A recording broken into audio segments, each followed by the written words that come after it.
Hello friends, આજે હું તમારી સાથે શેર કરીશ રક્ષાબંધન પર બનાવી શકાય એવી સ્વીટની રેસીપી, જે છે એક્ઝોટિકા. તો સૌ પ્રથમ અહીં મેં 100 ગ્રામ કાજુ ઘીમાં રોસ્ટ કરવા માટે લઈ લીધા છે. મીડિયમ ટુ લો ફ્લેમ પર આપણે કાજુ ક્રિસ્પી થઈ જાય અને આ રીતે એનો સરસ કલર થઈ જાય ત્યાં સુધી સાંતળી લેવાના છે.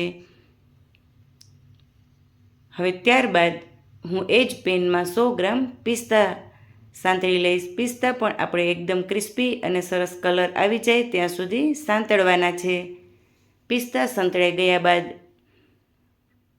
એમાં હું 100 ગ્રામ બદામ સાંતળી લઈશ. બદામ પણ આપણે એકદમ ક્રિસ્પી થઈ જાય, સાથે સાથે એ સરસ ફૂલી જાય ત્યાં સુધી મીડિયમ ટુ લો ફ્લેમ પર કન્ટિન્યુ હલાવીને સાંતળી લેવાની છે.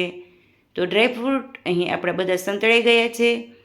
એ ઠંડા થાય ત્યાં સુધીમાં મેં અહીં 500 ગ્રામ કાજુના ફાડા લીધા છે, જેને હું મિક્સર જારમાં સરસ પીસી લઈશ. તમે અહીં આખા કાજુ પણ લઈ શકો છો અને આ રીતે ફાડા પણ લઈ શકો છો.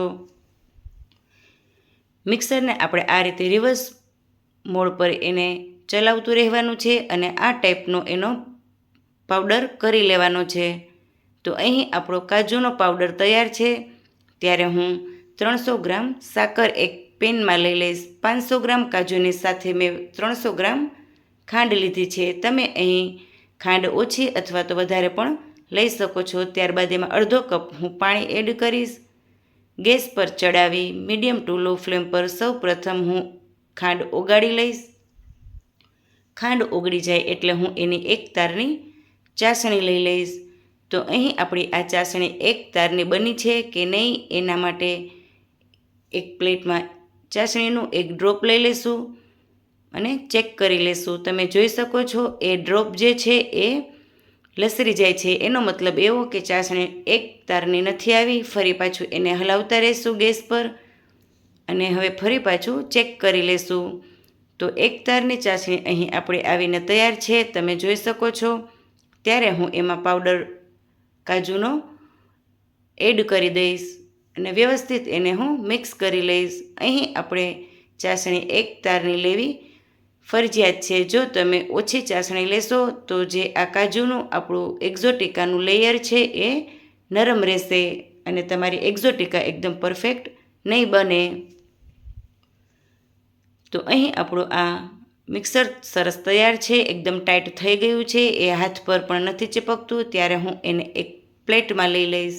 પ્લેટમાં મેં તળિયે ઘી લગાડી દીધું છે અને ત્યારબાદ હું ઉપરથી આ રીતે કાજુને ચમચાથી સ્પ્રેડ કરી લઈશ અને એક બાઉલમાં પણ તળિયા પર થોડું ઘી લગાડી આ રીતે પ્રેસ કરીને વ્યવસ્થિત સેટ કરી લઈશ.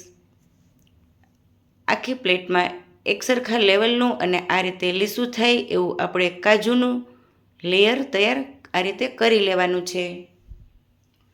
હવે લેયર પણ કાજુનું તૈયાર છે અને કાજુ પણ અહીં ડ્રાયફ્રૂટ પણ મને મારી ડોટર અહીં છીણી આપે છે. ડ્રાયફ્રૂટ સાંતળેલું સરસ અહીં છીણાઈ ગયું છે.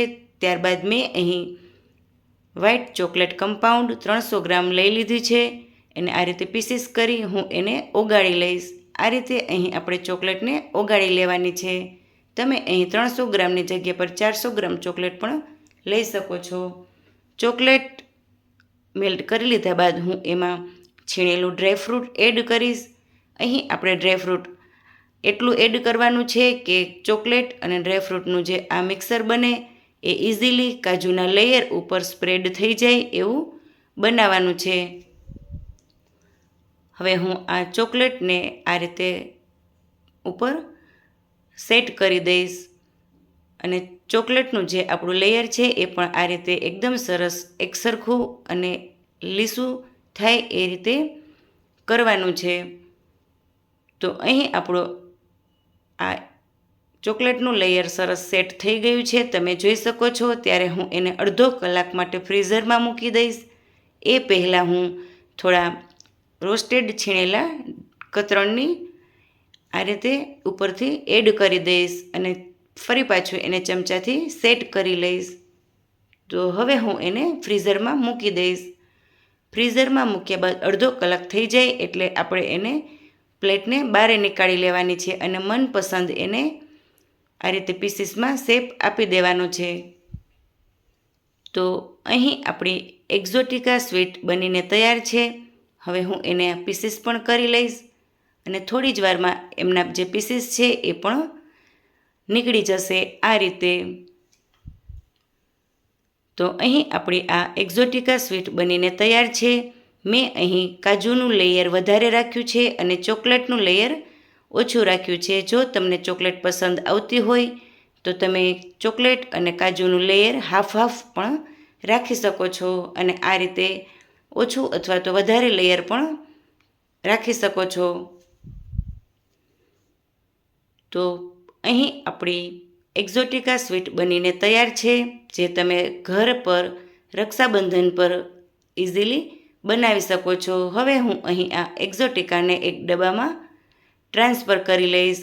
જો તમને મારો આ એક્ઝોટિકાનો રેસીપી વિડીયો પસંદ આવ્યો હોય તો જરૂરથી ટ્રાય કરજો અને પ્લીઝ લાઇક, શેર અને કમેન્ટ કરવાનું ભૂલશો નહીં. Thank you for watching and by.